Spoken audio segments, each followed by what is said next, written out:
Son ya las 9:51. Estamos ingresando a la parte final de Ampliación de Noticias y es momento de conversar con el abogado experto en Derecho Procesal, el doctor Wilber Medina, quien está ya enlazado con nosotros. Él está reiterando su crítica al uso de la detención preliminar para los acusados de delitos que deben ser investigados por el sistema de justicia, pero queremos consultarle precisamente, y a propósito de esa posición crítica que él tiene, sobre el caso de Nicanor Boluarte, el hermano de la presidenta que hoy por hoy tiene una orden de detención porque debe cumplir una prisión preventiva por 36 meses de acuerdo a la decisión del Poder Judicial, que el Poder Judicial ha tomado a pedido del Ministerio Público. Doctor Medina, muy buenos días.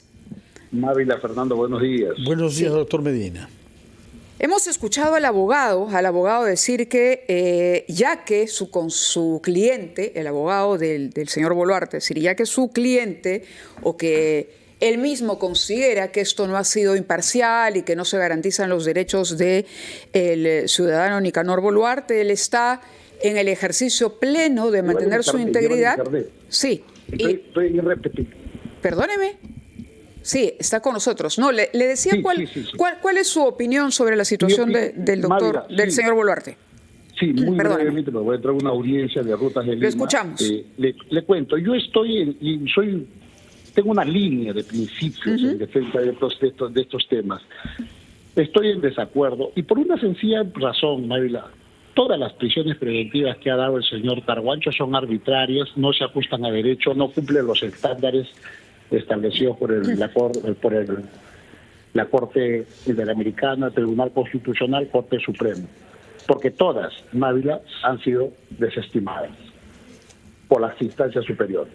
Y no me cabe la menor duda que esa ley va a ser igual. ¿Pero eso significa entonces que hay licencia para no cumplirla en esta primera instancia? No. Las personas, según el Tribunal Constitucional, Corte Interamericana, ha determinado que mientras no esté firme el mandato, la decisión del señor Carguancho no está firme, pueden ponerse a buen recaudo. Y eso no es un demérito, tampoco puede ser considerado como una obstrucción o huir de la justicia. Se hace eso. ¿Eso está en el código, perdóname, en el Código Procesal Penal? En la jurisprudencia, ¿qué fuente de derecho, Mávila? Tribunal Europeo de Derechos Humanos, Corte Interamericana, Tribunal Constitucional, Corte Suprema. Correcto, pero estamos hablando entonces de derecho internacional. Aquí, no, ¿qué establece? Derecho nacional. Está bien, pero Corte ¿qué establece? Suprema, Tribunal Constitucional. El código, ¿qué es lo que dice cuando se dispone prisión preventiva entonces? Porque usted está diciendo algo interesante. Si lo que dice se ajusta a la verdad, cada disposición de prisión preventiva entonces no debería acatarse hasta que haya una consentida. Es voluntad de las personas acatar el primer mandato. O es también voluntad de las personas considerar... O sea, el juez ordena la prisión preventiva y queda a mi criterio presentarme ante la justicia o no. Así es. Usted, cuando no está consentida la decisión del señor Carguancho, ya fue apelada... Pero para algo hay una apelación. Usted ha visto el señor Lozano, por ejemplo, acaba de salir. Mávila, no sé si me estás entendiendo. Sobre estoy tratando de entenderlo. Ya el Tribunal Europeo de Derechos Humanos, la Corte Interamericana, nuestro Tribunal Constitucional, nuestra Corte Suprema han establecido que si una persona con un mandato, ya sea prisión preventiva de primera instancia o ya sea una condena de primera instancia, pueden ellos conservar su libertad poniéndose a buen recaudo. Y eso, dice la jurisprudencia nacional e internacional, no debe ni puede ser considerado como un acto de obstrucción a la ¿por qué no está eso escrito en el Código Procesal Penal entonces? ¿Y de qué sirve finalmente entonces que el señor Carguancho o quien quiera que sea cualquier juez tome una decisión si finalmente no va a tener ninguna relevancia aquello que decida? Si decide o no, finalmente va a quedar a criterio de la persona que está siendo investigada. Se lo explico de otra manera. Cuando cualquier persona es llamado por un mandato judicial, tiene la libertad de acudir o no acudir. Si no acude, asumirá las consecuencias. Si acude, está sometiéndose a la justicia. En el caso de la privación de la libertad, el hecho de no acudir al primer mandato que no está consentido no significa obstrucción. No sé si con esto me entendió. Sí, sí, doctor Medina, usted está usando la bella expresión ponerse a buen recaudo. En realidad es esconderse bajo tierra y desaparecer, como el señor Cerrón desde hace más de un año. ¿Por qué habría que esconderse si a usted le parece claro que por jurisprudencia nuestro marco normativo permite que uno desacate la orden judicial? No he dicho eso. ¿No? ¿Qué es lo que ha dicho? No compare el caso del señor Cerrón con el caso del señor Boluarte. ¿Por qué no? El señor Cerrón tiene sentencia consentida. Pero durante mucho tiempo todavía no la tenía e hizo lo mismo.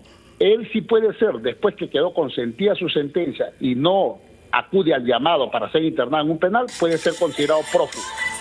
Pero durante los primeros meses el señor Cerrón invocaba la misma tesis que está usted defendiendo. Entre tanto, hay una ratificación, por supuesto, y la sentencia pasa a ser consentida. Pero durante varios meses él estuvo a buen recaudo en virtud de la interpretación que usted está sosteniendo.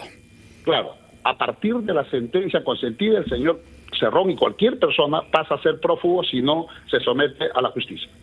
Bueno, entonces cuando el señor Humala y su cónyuge, cuando la señora Keiko Fujimori se entregaron sin sentencia consentida, hicieron una ligereza.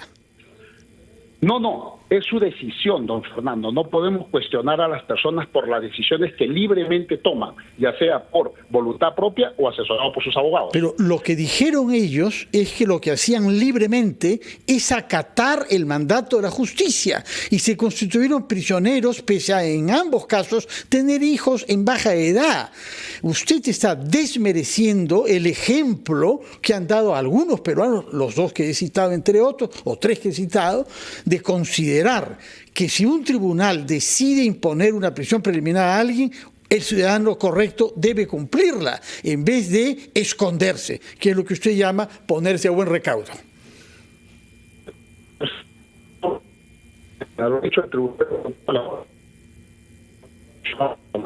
¿Aló? Señor Medina, ¿nos escucha? ¿Aló? Sí, estoy. Perdone, creo que está entrando a una audiencia de Rutas de Lima, según nos ha dicho, ¿no? Aló. Sí, lo escuchamos, señor Medina. El término sobre el recaudo, cuando el mandato no... Bueno, parece que hay alguna dificultad, debe estar en una sala judicial o en algún lugar, nos dificulta, pero hemos comprendido su tesis, señor Medina, que uno tiene la libertad de ponerse a buen recaudo, es decir, esconderse, mientras no haya una contencia consentida. Y no la hay todavía, naturalmente, en el caso del señor Boluarte, razón por la cual se deduce de que lo que está haciendo corresponde a sus derechos. Mientras que, si se confirmase esta pena, estaría obligado a constituirse prisionero. En otro momento podremos invitarlo personalmente al señor Medina para que no hayan estas interferencias de audio, pero creo que hemos comprendido lo que nos quería decir. Así es.